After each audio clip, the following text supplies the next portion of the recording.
Middle east से Africa तक इस वक्त कई बड़ी और चिंताजनक खबरें सामने आ रही हैं।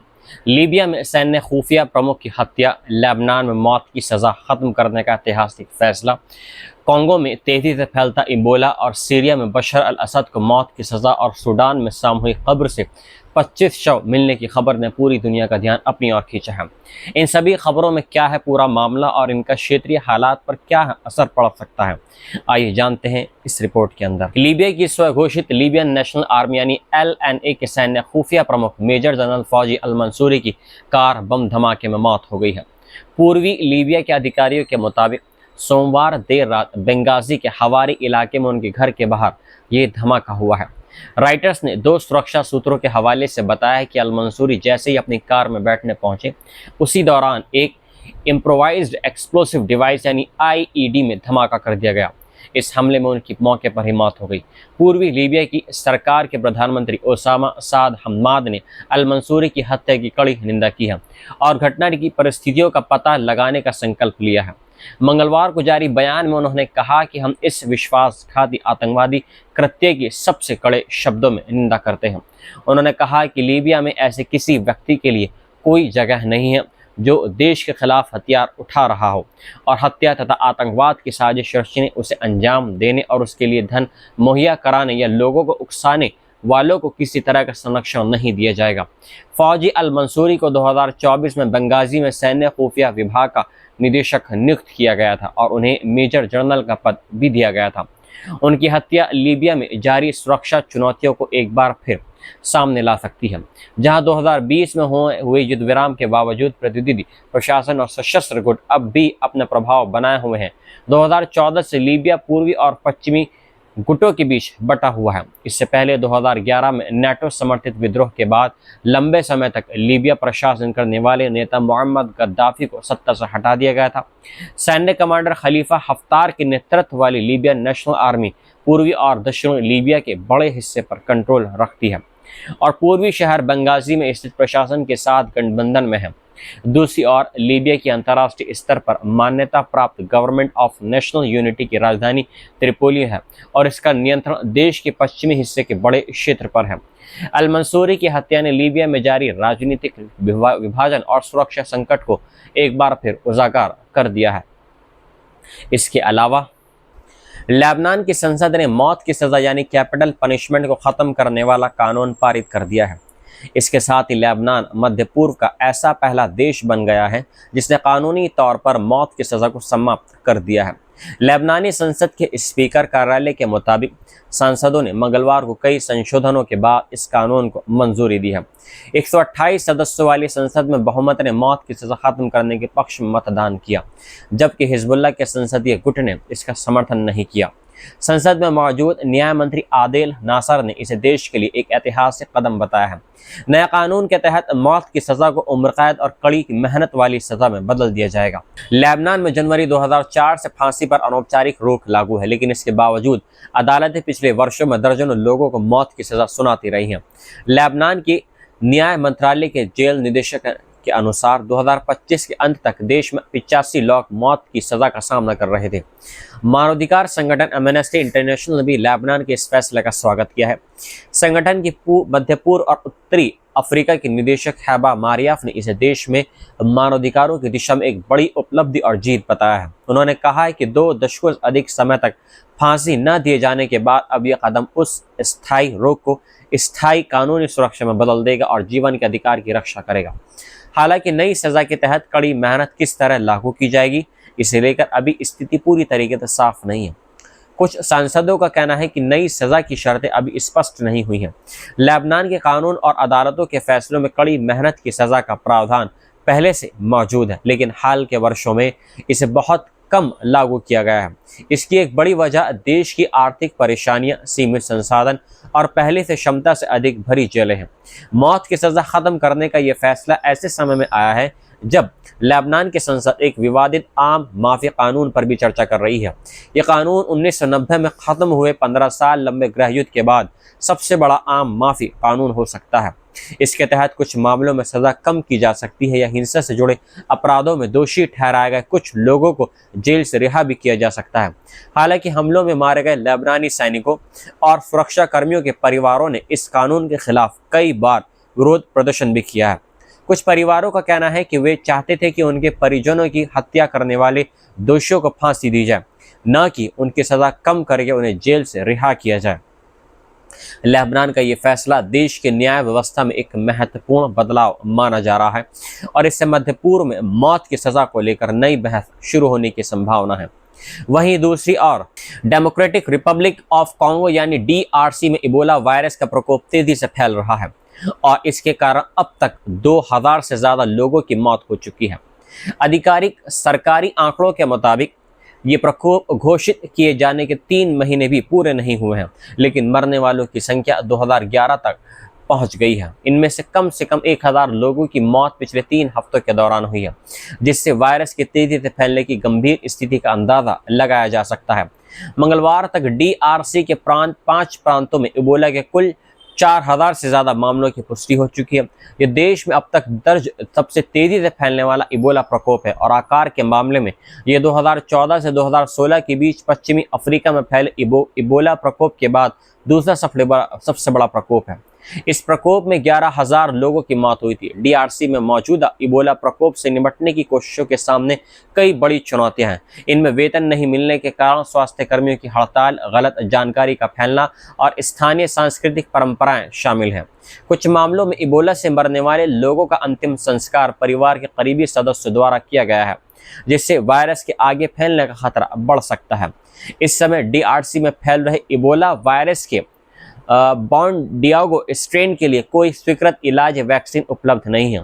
विश्व हेल्थ संगठन यानी WHO ने पिछले सप्ताह बताया था कि इस वायरस के खिलाफ वैक्सीन के परीक्षण शुरू हो चुके हैं, लेकिन इनके परिणाम आने में कई महीने लग सकते हैं। WHO ने सोमवार को बताया कि ये वायरस DRC में पहली बार फरवरी में सामने आया था, यानी 15 मई को आधिकारिक तौर पर प्रकोप घोषित किए जाने से करीब 3 महीने पहले।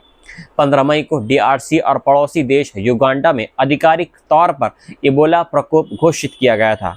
इस बीच मंगलवार को इजराइल के स्वास्थ्य मंत्रालय ने बताया कि DRC से लौटे उसके एक नागरिक में इबोला संक्रमण की आशंका सामने आई है। मंत्रालय के मुताबिक व्यक्ति को बुखार होने के बाद उसके टेस्ट किए गए। जांच के नतीजे अगले 24 घंटों में आने की उम्मीद है और फिलहाल उस व्यक्ति को अलग रखा गया है। DRC में इबोला का तेजी से फैलता ये प्रकोप अब गंभीर अंतर्राष्ट्रीय चिंता का विषय बनता जा रहा है।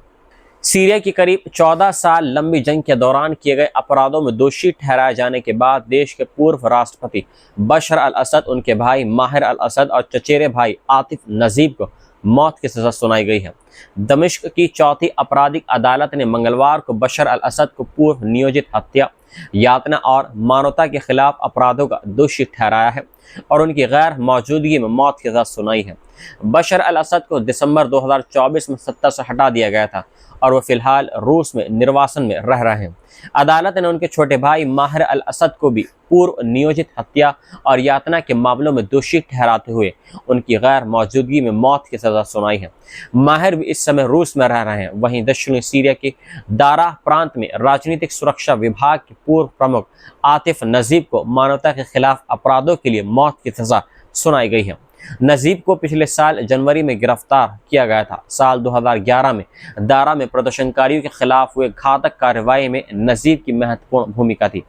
इसी कार्रवाई के बाद सीरिया में विद्रोह शुरू हुआ और आगे चलकर ये एक लंबे गृहयुद्ध में बदल गया।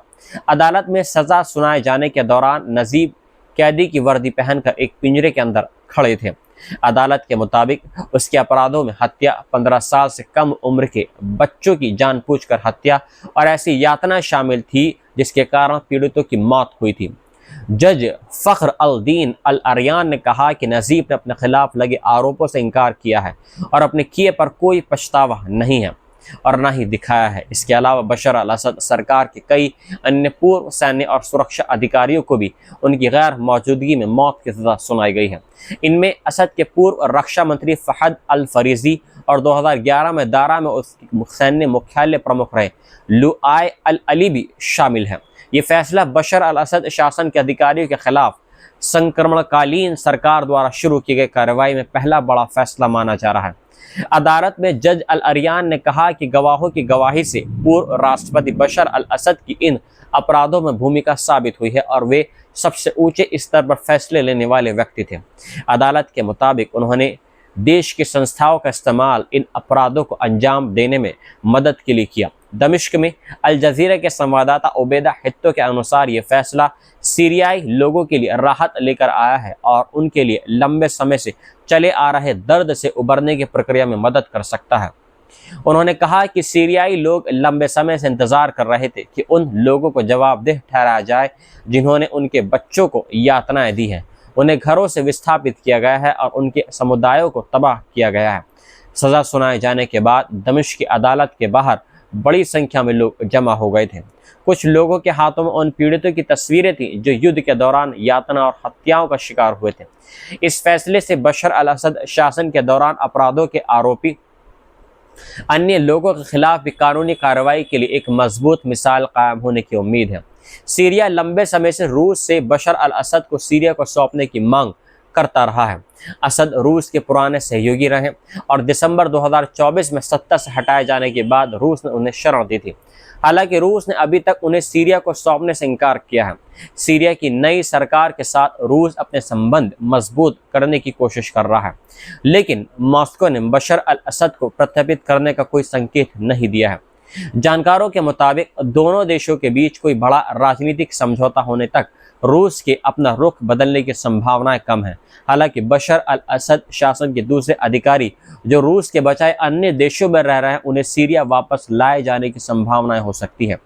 सीरियाई सरकार लेबनान के अधिकारियों के साथ मिलकर ऐसे लोगों की पहचान करने की कोशिश कर रही है जो फिलहाल लेबनान में मौजूद हैं। दमिश्क उन देशों से भी अपील कर रहा है जहां असद शासन के वांछित अधिकारी छिपे हुए हैं या हिरासत में हैं कि उन्हें सीरिया वापस भेजा जाए। ये फैसला सीरिया में न्याय और जवाबदेही की दिशा में एक महत्वपूर्ण मोड़ माना जा रहा है। अब बात करते हैं उस खबर की जिसने सूडान को हिला दिया है। सूडान के दक्षिण पूर्वी ब्लू नाइल स्टेट में सूडानी सेना ने एक सामूहिक कब्र से कम 25 शव बरामद किए हैं।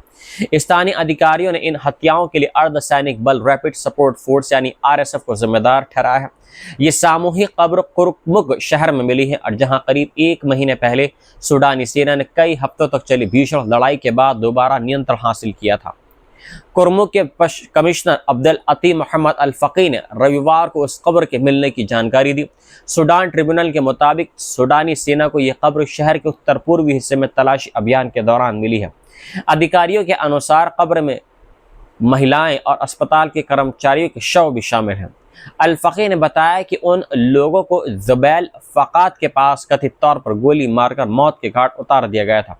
ये पहाड़ी इलाका आरएसएफ के कंट्रोल में था और यहीं से उसने कुर्मुक पर हमले के दौरान ड्रोन हमले किए थे। हालांकि आरएसएफ की ओर से इन आरोपों पर अभी कोई प्रतिक्रिया सामने नहीं आई है।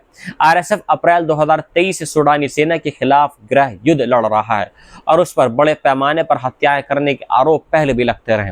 राजधानी खार्तूम, अल फाशार और मध्य सूडान के गाजीरा स्टेट में भी आरएसएफ पर सामूहिक हत्याओं के आरोप लगते आए हैं। खार्तूम से अल जजीरा के संवाददाता अल मिकदार अल हुरैद ने कुर्मुक में सामूहिक कब्र की खोज को बेहद महत्वपूर्ण और चिंताजनक बताया है। उन्होंने कहा है कि स्थानीय अधिकारियों ने आरोप ये लगाया है कि कुर्मुक शहर पर कब्जे के दौरान आरएसएफ इन लोगों को मौत के घाट उतार देता था। ये खोज ऐसे समय में हुई है जब ब्लू नाइल स्टेट में आरएसएफ के हमले अभी भी जारी हैं। अल हुरैद के मुताबिक कुर्मुक शहर में आरएसएफ ने लगातार दूसरे दिन विस्फोटक ड्रोन से हमले किए हैं। उन्होंने कहा है कि दोनों पक्षों के बीच कंट्रोल की स्थिति भले ही बदल रही हो, लेकिन लड़ाई लगातार जारी है। इसके अलावा बड़े पैमाने पर लोग विस्थापित हो रहे हैं। पश्चिमी दारफूर में भी भीषण लड़ाई जारी है जो आरएसएफ का प्रमुख गढ़ माना जाता है। रिपोर्ट्स के मुताबिक सूडानी सेना ने बिर सलीबा में अर्धसैनिक बल के हमलों को पीछे धकेल दिया है। बिर सलीबा अल ज़ैनना शहर से करीब 40 किलोमीटर दूर स्थित है।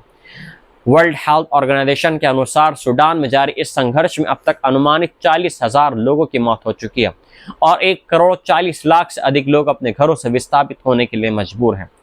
कुर्मुक में सामूहिक कब्र से शव मिलने की घटना ने सूडान में जारी युद्ध और नागरिकों के खिलाफ कथित अत्याचारों को लेकर चिंता और ज़्यादा बढ़ा दी है।